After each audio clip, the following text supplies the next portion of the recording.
वक्रतुंड महाकाय सूर्यकोटिसमप्रभ निर्विघ्नं कुरु मे देव सर्वकार्येषु सर्वदा अज्ञानतिमिरान्धस्य ज्ञानाञ्जनशलाकया चक्षुरुन्मीलितं येन तस्मै श्रीगुरवे नमः। नारायणं नमस्कृत्य नरं चैव नरोत्तमं देवीं सरस्वतीं व्यासं ततो जयमुदीरयेत्। ओम श्री परमात्मने नमः। नमस्कार। आपण कालच्या भागामध्ये गीतेची पार्श्वभूमी बघितली। गीतेमध्ये किती अध्याय आहेत? 18 अध्याय आहेत, 700 श्लोक आहेत, 4 वक्ते आहेत। प्रत्यक्ष भगवान श्रीकृष्ण आहे, प्रश्न विचारणारा अर्जुन आहे, निवेदन करणारा संजय आहे आणि धृतराष्ट्राच्या मुखात एकच प्रश्न आहे। याच्याबद्दल आपण सविस्तर विवेचन केलं होतं। 18 अध्याय आहेत, अर्थातच 18 योग आहेत। गीतेमध्ये 18 योग आहेत। पण सर्वसामान्य प्रापंचिक जनांना असा प्रश्न पडतो की ह्या गीतेतला कुठला योग आमच्यासाठी उपयोगी आहे, मार्गदर्शक आहे, असाही प्रश्न पडतो। आणि बराच काळपर्यंत जी ही गीता सर्वसामान्य प्रापंचिकांपासून दूर राहिली होती, ती तरी का राहिली होती? पण आपल्या मनावर असं ठसवलं गेलं होतं, बिंबवलं गेलं होतं की ही गीता हा हिंदूंचा धर्मग्रंथ आहे, त्याची देवघरात ठेवून पूजा करायची। वस्तुतः हा पूजेचा ग्रंथ नाहीये किंवा हा नुसता हळद कुंकू गंध फुलं अक्षदा वाहण्याचाही ग्रंथ नाहीये, तर हा प्रत्यक्ष आचरणाचा ग्रंथ आहे।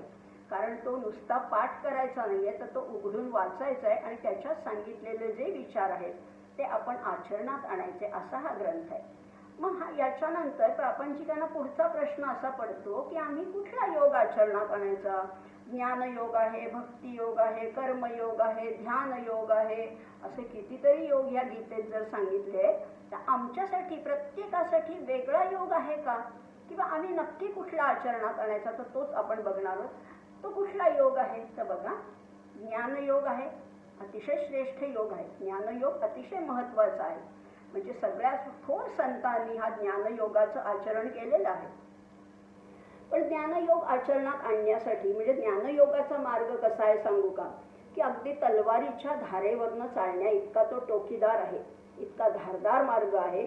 त्यामुळे सर्वसामान्यांना काही तो झेपत नाही, कारण त्यांच्या बुद्धीची कुवत तेवढी नसते की एकदा वाचून ते आत्मसात करण्या इतकी नसते। म्हणून ज्ञानमार्ग आमच्यासारख्या सर्वसामान्यांना झेपणारा नाहीये। मग दुसरा मार्ग कुठला आहे? तर दुसरा मार्ग आहे भक्तिमार्ग। भक्तिमार्ग कसा आहे? तर भक्तिमार्ग फार छान आहे, म्हणजे त्याच्यासाठी फार मोठ्या बुद्धिमत्तेची, फार कुशाग्र बुद्धीची काहीच आवश्यकता नाहीये। असा हा भक्तिमार्ग आम्ही आचरायचा का? तर नाही ना, आम्हाला तोही आचरणात आणता येत नाही।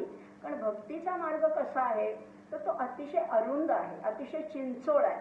कारण त्या मार्गावरून एका वेळेस एकच जण जाऊ शकतो, एक तर भगवंत तरी, नाही तर भक्त तरी। म्हणजे कबीरजींनी तर फार सुंदर म्हटलेलं आहे की प्रेम की गली अति सांकरी, ज्यामी दोन समाय, हरी है तो मैं नहीं, मैं है तो हरी नहीं। म्हणजे दोघांपैकी एकालाच जाता येईल। म्हणजे भक्ताने भगवंतामध्ये स्वतःला जर का विलीन करून घेतलं, त्याच्याशी समरस झालं, तद्रूप झाला, तरच त्या भक्ताला त्या मार्गावरनं जाता येईल। पण इतकी अनन्य भक्ती आमच्यासारख्यांना साधत नाही, कारण आम्ही शिकलेलो आहोत ना। त्यामुळे वारकऱ्यांना हे कसं जसं जमतं तसं हे आम्हाला सर्वसामान्यांना हेही जमत नाही। म्हणजे ज्ञानमार्गा इतकी प्रखर बुद्धिमत्ता आमच्याकडे नाही आणि भक्ती मार्गा इतकं निस्सीम किंवा अनन्य भक्ती सुद्धा आमच्याकडे नाही।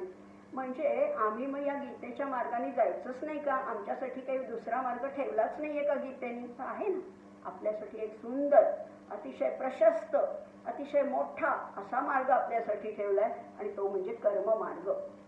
कर्ममार्ग तलवारीसारखा पण नाही आणि कर्ममार्ग चिंचोळा पण नाही। तर कर्ममार्ग कसा आहे सांगू का? फार मोठा आहे, अतिशय रुंद आहे, म्हणजे अगदी हायवेच म्हणा ना। या हायवेवर कुठे वेडी वाकडी वळणं नाही आहेत, कुठे खाच खळगे नाही आहेत, कुठे चकवे नाही आहेत। एकदा का तुम्ही या हायवेवरनं चालायला लागलात, या कर्ममार्गावरनं चालायला लागलात की परमेश्वर अगदी तुम्हाला दिसायला लागतो, इतका छान आहे। चला जमलं, कर्ममार्ग आम्हाला सापडला, आता आम्ही नक्की परमेश्वरापर्यंत पोहोचणार. इतकं पण सोपं नाही आहे. इतकं पण सोपं नाही आहे, कारण ह्या कर्ममार्गाने जाण्यासाठी म्हणजे खूप कर्म करायला पाहिजेत अशी ह्याची अटच नाही आहे. आपली एक अशी समजूत असते बरं का, की जो कोणी खूप मोठ्यांनी कर्म करतो तो कर्मयोगी. सतत कर्म करत राहणारा एखादा माणूस आपल्याला दिसतो, एखादा उद्योगी माणूस असतो, उद्योगपती असतो, अशा माणसाला आपण म्हणतो की काय कर्मयोगी आहेत. असं नसतं, हे नाहीच आहे. कर्माचा हा हेतूच नाही आहे किंवा हा कर्म मार्गच नाही आहे. कारण कर्ममार्ग कसा आहे आता आपण पाहिलं, हायवे सारखा हे तर आपल्याला कळलं, पण प्रत्येक कर्म हे कर्मयोगामध्ये अंतर्भूत होत नाही. पण कारण प्रत्येक कर्म आपण ते खूप कर्म करत असतो, आपण दिवसभरामध्ये कितीतरी कर्म करतो अशी, आणि जिथे जेवढी मराठीमध्ये क्रियापद आहेत ती सगळी कर्मच आहे. जेवणे, खाणे, उठणे, बसणे, झोपणे, फिरणे ही सगळी कर्मच तर आहेत, आणि ही तर आपण भरपूर करतो. म्हणजे झालो का आपण कर्मयोगी? नाही ना, आपण कर्मयोगी तसेही होणार नाहीये. मग ह्याच कर्मांना कसोट्या लावायच्या, याच कर्मांना तासून बघायचंय, याच कर्माचा कसोटीवर कस लावायचा आहे. त्या कसोटीवर जर का हे कर्म खरं उतरलं तरच या कर्माचा कर्मयोग होऊ शकतो. आता त्या कसोट्या कुठल्या आहेत? तर त्या आहेत 4 कसोट्या. म्हणजे बघा, कुठलंही कर्म करताना ते ईश्वरार्पण वृत्तीने करायचे. कसं करायचे? प्रत्येक कर्म मी ईश्वरासाठी करतोय.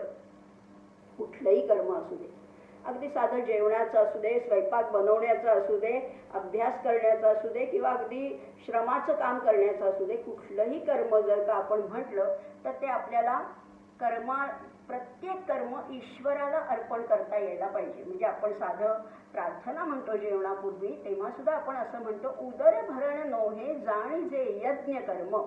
म्हणजे साधं जेवणाचं कर्म सुद्धा आपण ईश्वरासाठी करतोय असं समजून केलं, किंवा स्वयंपाक करताना सुद्धा हा ईश्वरासाठी मी बनवती असं जर का भावना असेल तर त्या कर्माचा कर्मयोग होऊ शकतो. पण ही झाली एकच कसोटी. ही झाली एकच कसोटी, प्रत्येक कर्म ईश्वराला अर्पण करायचे. दुसरी कसोटी काय आहे? तर कुठल्याही कर्मामध्ये फळाची अपेक्षा ठेवायची नाही. कर्म तर करायचं पण फळाची अपेक्षा नाही. असं कसं जमणार? अवघड आहे, हे खरंच अवघड आहे. कारण आपण कुठलंही कर्म केलं, अगदी साधी रांगोळी जरी काढली तरी आपल्याला वाटतं कोणीतरी छान म्हणावं, मला किती छान रांगोळी काढली आहे. स्वयंपाक केला तरी कुणीतरी म्हणावं किती छान स्वयंपाक केला आहे, ही भाजी किती छान झाली आहे. तुम्ही कुठली सुंदर साडी नेसली तर कुणीतरी कौतुक करण्याची आपल्याला सतत अपेक्षा असते. पण इथे सांगितलंय कर्म करायचं पण कुठल्याही फळाची, म्हणजे भौतिक फळाची नाही किंवा प्रशंसेची सुद्धा अपेक्षा करायची नाही. असं केलं तर ते कर्मयोगामध्ये कदाचित अंतर्भूत होऊ शकेल. म्हणजे पहिली कसोटी झाली की कर्म हे निष्काम बुद्धीने तर करायचंच आहे, ते ईश्वरार्पण करायचे. तिसरी कसोटी काय आहे? तर ते कर्म करून झाल्यावर सुद्धा त्याच्यामध्ये अडकायचं नाही. हे मी केलं आसक्ती नको. निरासक्त वृत्तीने त्याला न चिकटता, अगदी साधा प्रपंच सुद्धा प्रपंचामध्ये न अडकता करता आला तर त्याचा कदाचित कर्मयोग होऊ शकेल. पण या झाल्या 3 कसोटी. चौथी कसोटी काय आहे बघा. आता काय सांगितलंय? प्रत्येक कर्म ईश्वराला अर्पण करायचं, त्याच्यामध्ये मोबदल्याची परतफेडीची कुठलीही अपेक्षा ठेवायची नाही. आणि तिसरं सांगितलेलं आहे की त्याच्यामधनं आसक्ती काढून टाकायची, निरासक्त वृत्तीने करायचं. आता एवढ्या सगळ्या कसोट्या तुम्ही सांगितल्यानंतर मी कर्म करीन ते कसं तरीच करीन. चुकून आपल्याकडनं कर्म कसं तरी सुद्धा होऊ शकतं की करायचं म्हणून करायचं. जर मला कोणी छान म्हणणार नसेल, जर मला त्याच्यातनं काही मिळणार नसेल तर मी कशाला छान करू? तसं नाही सांगितलेलं. प्रत्येक कर्म हे अतिशय सुंदर झालं पाहिजे. कारण खरंच आहे, जे कर्म तुम्ही परमेश्वरासाठी करता ते उत्तमच झालं पाहिजे. खरं म्हटलं तर उत्तम पदार्थ दुसऱ्याशी द्यावा असं समर्थाने सांगून ठेवलेलं आहे. आणि ईश्वराला द्यायचं झालं तर ते कर्म अतिशय उत्तमच झालं पाहिजे. पण आपल्याकडे उलटच आहे ना. पूजेच्या सुपाऱ्या, पूजेचे नारळ हे थोडेसे गौण दर्जाचेच असतात, दुय्यम दर्जाचेच असतात. तसं नाही सांगितलेलं. प्रत्येक कर्म आपण जणू काही त्या स्वकर्म कुसुम आणि त्या परमेश्वराची पूजा करतोय असं समजून जर का कर्म केलं तर ते कर्म त्या परमेश्वराला अतिशय आवडतं आणि मग त्या कर्माचा कर्मयोग होऊ शकतो. म्हणजे बघा 4 कसोट्या आपण त्या सांगितल्या, त्याच्यावर उतरतोय का बघूया आपलं प्रत्येक कर्म ईश्वराला अर्पण करायचे, निरासक्त वृत्तीने करायचे, मोबदल्याची, परतफेडीची, शाबासकीची, कौतुकाची कुठलीही अपेक्षा ठेवायची नाही. आणि तरीही ते कर्म अतिशय उत्तम, अतिशय मनापासनं, साध्या कपड्यांच्या घड्या घालायच्या झाल्या किंवा अगदी केर काढायचा झाला किंवा काही स्वयंपाक करायचा झाला तरी तो उत्तम जीव लावून, जीव ओतून करायचा, असं केलं तर ते कर्माचा कर्मयोग होऊ शकतो. मात्र या सगळ्यामध्ये अहंकार किंचितही नको. अनासक्त वृत्ती तर आपण बघितली, पण अहंकार नको. मी केलं. जितका तुमचा अहंकार मोठा तितकी त्या कर्माची किंमत कमी. विनोबांनी तर एका ठिकाणी फार गमतीने म्हटलेलं आहे, गणितामध्ये कसं असतं, गणितामध्ये अंशस्थानी एक संख्या असते आणि छेदस्थानी एक संख्या असते. अंशस्थानाची संख्या काय असते आणि छेदस्थानाची काय संख्या असते, तर छेदस्थानाच्या संख्येचं जर का ती संख्या मोठी होत गेली तर वरच्या अंशस्थानाची किंमत कमी कमी होत जाते. तसंच सांगितलंय की छेदस्थान, अंशस्थानी तुमचं कर्म ठेवा आणि छेदस्थानी अहंकार ठेवा. कर्म लहान राहिलं तरी चालेल, पण तुमचा अहंकार त्याच्याही पेक्षा कमी असेल तर त्या कर्माची किंमत वाढणार आहे. म्हणजे कर्म भागिले अहंकार बरोबर कर्माची किंमत, असं जर का करता आलं आणि प्रत्येक गोष्टीतला अहंकार काढून टाकता आला तर ते कर्म साधसच कर्म अतिशय अनमोल असं कर्म होणार आहे. म्हणजे एखाद्या अगदी साध्या गरीब मजुराने एखाद्या संस्थेला 100 रुपये काहीतरी देणगी दिली आणि एका उद्योगपतीने 10 लाख रुपये देणगी दिली. पण त्या उद्योगपतीने समजा सांगितलं की या सगळीकडे, या धर्मशाळेला म्हणा, या प्रत्येक खोलीला माझं नाव द्या बरं का, मी दिलेली आहे देणगी, मी दिली. असं जर का तो उद्योगपती म्हणत असेल आणि तो मजूर म्हणला मी 100 रुपये दिले आणि विसरून सुद्धा गेलो, तर त्या मजुराने दिलेल्या 100 रुपयाची किंमत जास्त आहे त्या 10 लाखांपेक्षा. म्हणजेच कर्म भागिले अहंकार बरोबर जर का कर्माची किंमत असेल तर आपल्याला प्रत्येक कर्मातला अहंकार कमी करता यायला पाहिजे. हा अहंकार जर का आपण कमी करू शकलो आणि ह्या कसोट्यावर जर का हे कर्म आपल्याला उतरवता आलं तर त्या कर्माचंच कर्मयोग बनणार आहे. म्हणजेच प्रत्येक कर्म करताना आपण उत्कृष्टतेचा आग्रह धरायचा. मला काय मिळेल, माझं किती नाव होईल, मला त्याच्याबद्दल काय बक्षीस मिळेल, काही नको. Chase the excellence and success will follow you. यश तुमच्या पाठोपाठच येईल. यशच कशाला, परमेश्वरच तुमच्या पाठोपाठ येईल, कारण ह्या कर्माची किंमत आपण वाढवत जाणार. आता हे कर्म अशा पद्धतीने करायचं तर मग आम्ही काय बाकीचं सगळं सोडूनच द्यायचं का काय? आम्ही काय सारखं ते नामस्मरण करायचं का परमेश्वराचं नाव घ्यायचं, असं काहीच नाही करायचं. खरं म्हटलं तर या गीतेमध्ये इतकं सुंदर तत्वज्ञान सांगितलेलं आहे, इतकं सुंदर सांगितलेलं आहे. एका संतांनी तर म्हटलेलं आहे, काम करते रहो, नाम जपते रहो, कृष्ण गोविंद गोपाल गाते चलो. सगळी कामं तुम्ही रोजचीच करा. प्रपंचात आपल्याला अनेक प्रकारची कामं असतात, पण प्रत्येक काम करताना जर का नामस्मरण असेल, त्या ईश्वराचं अधिष्ठान तुमच्या प्रत्येक कर्माला लाभणार असेल तर त्यात तेच कर्म अतिशय सुंदर होतं, कारण ते शेवटी परमेश्वराचं कर्म होतं. म्हणजे वेगळं काही करायचंच नाही. वेगळी पूजा नको, वेगळी फुलं नको, गंध नको, अक्षदा नको, काही नको. कुठल्या पूजेमध्ये कुठल्या फुलांनी त्याची पूजा करायची, तर वर्क इज वर्शिप. तुमचं काम हीच त्याची पूजा आहे असं समजून जर का प्रत्येक काम आपण करत गेलो तर ते परमेश्वराला अतिशय आवडतं.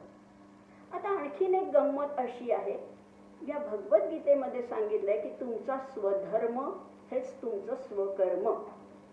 स्वधर्म आणि स्वकर्म काय आहे बरं? स्वधर्म म्हणजे काय? इथे धर्म म्हणजे कुठलाही हिंदू, मुस्लिम, ख्रिश्चन असा कुठलाही धर्म नाही. स्वधर्म म्हणजे स्वकर्म. तुमच्या वाट्याला जे जे कर्म आलेलं आहे ते तुम्ही मनापासनं करा. म्हणजे पहिल्यांदा काय करायचं, तर पहिल्यांदा आपलं कर्म आपल्याला ओळखता आलं पाहिजे, त्याच्यानंतर ते मनापासनं करता यायला पाहिजे आणि मग ह्या 4 कसोट्यावर ते पारखून घेता आलं पाहिजे, तरच त्या कर्माचा कर्मयोग होणार आहे. आधी आपल्याला ओळखताच येत नाही. नियतं कुरु कर्मत्वं कर्म ज्यायो ह्य कर्मणः असं गीता सांगते. तू काय कर, तू फक्त तुझं नेमलेलं काम कर. नेमलेलं काम कुणी नेमलंय, कधी नेमलंय? आपल्या प्रत्येकाला माहिती असतं. आपला आतला आवाज, आपला आतला अंतरात्मा आपल्याला सांगत असतो की हे तुझं आत्ताचं काम, तुझं हे आहे. आणि गंमत अशी आहे की स्वधर्म हा आयुष्यभर कायम नसतो. लहानपणी माझा धर्म वेगळा होता. अभ्यास करणं हा माझा धर्म होता. विद्यार्थी दशेत जेव्हा होते तेव्हा, जेव्हा नवीन लग्न झालं तेव्हा पतीचं मन राखणं, उत्तम संसार करणं, उत्तम स्वयंपाक करणं, वडीलधाऱ्यांची सेवा करणं हा माझा तेव्हाचा धर्म होता. वयानुसार, भूमिकेनुसार धर्म बदलत जातात. तो धर्म, ते कर्म आधी आपल्याला ओळखता आलं पाहिजे. बरं, एवढंच नाही, प्रत्येक व्यक्तीचाही धर्म वेगळा असतो. म्हणजे तीच व्यक्ती जेव्हा ऑफिसमध्ये काम करते, जेव्हा एखाद्या अधिकारी पदावर असते तेव्हा त्याचा धर्म वेगळा असतो. घरी आल्यावर तीच बाई जेव्हा पदर खोचून स्वयंपाकाला लागते, मुलाबाळांचं बघते, तेव्हाचा तिचा धर्म वेगळा असतो. बरं, काही वर्षांपूर्वीचा वेगळा, पतीबरोबरचा वेगळा, सासू सासऱ्यांबरोबरचा वेगळा, मुलांबरोबरचा वेगळा, मैत्रिणींबरोबरचा वेगळा. म्हणजे धर्म किंवा स्वधर्म आणि स्वकर्म हे वेळोवेळी आपापल्या भूमिकांनुसार पालटत जातात. हे जरी बदलत गेले तरी प्रत्येक वेळेस आपला आतला आवाज, आपला अंतरात्मा आपल्याला बरोबर सूचना देत असतो, मार्गदर्शन करत असतो आणि सांगत असतो की या दोन कर्मामध्ये आत्ता तुझं हे कर्म जास्त योग्य आहे. आणि जेव्हा या दोन कर्मामध्ये संघर्ष निर्माण होतो, जशी आपण बघितलं की अर्जुनाला गीता कशासाठी सांगितली, तर युद्धाला प्रवृत्त करण्यासाठी असं सर्वसाधारण समज आहे. वस्तुतः ती फक्त युद्धाला प्रवृत्त करण्यासाठी सांगितलेली नाहीये किंवा फक्त अर्जुनाला सुद्धा सांगितलेली नाहीये, ती तुमच्या आमच्या सगळ्यांना सांगितलेली. आपण म्हणतो आम्हाला कुठे संघर्ष आहे, आम्हाला कुठे युद्ध आहे, आम्हाला कुठे लढायला जायचंय.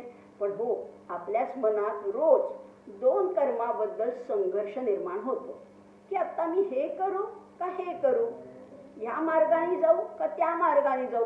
पतिराज असं म्हणतात, सासू सासरे असं म्हणतात, मुलं आणखीन वेगळं काय म्हणतात, आता मी नक्की काय करू. किंवा ऑफिसमध्ये काहीतरी माझं सबमिशन आहे किंवा काहीतरी मला मीटिंग आहे, कॉन्फरन्स आहे आणि घरी मुलगा आजारी आहे, तेव्हा माझं नक्की कर्म काय असणार आहे. प्रत्येक वेळेस जेव्हा दोन कर्मामध्ये संघर्ष निर्माण होतो तेव्हा ही गीता आपल्याला बरोबर मार्गदर्शन करते की आत्ता तुझं कर्तव्य काय आहे. आणि खरंच आहे, सगळ्याच संतांनी सांगितलंय, ज्याचा ज्याचा जो व्यापार तेथे असावे खबरदार. किंवा गुजरातीतली म्हण सुद्धा आहे, जेनो काम तेनो ठाय, दुजा करे सो गोता खाय. त्यामुळे आपलं कर्म आधी आपण ओळखायचे, ते उत्तम रीतीने आचरणात आणायचे, त्याच्यातलं अहंकार काढून टाकायचे, ते ईश्वरार्पण वृत्तीने करायचे. असं जर का आपण हळूहळू करत गेलो तर ह्या कर्माचा कर्मयोग साधणं आपल्याला नक्कीच शक्य आहे. गीतेतच शेवटी एकदा सांगितलेलं आहे, स्वे स्वे कर्मण्यभिरत संसिद्धी लभते नरः. प्रत्येकाने काय करायला पाहिजे, तर फक्त आणि फक्त आपल्या कर्मामध्ये जीव ओतायचा.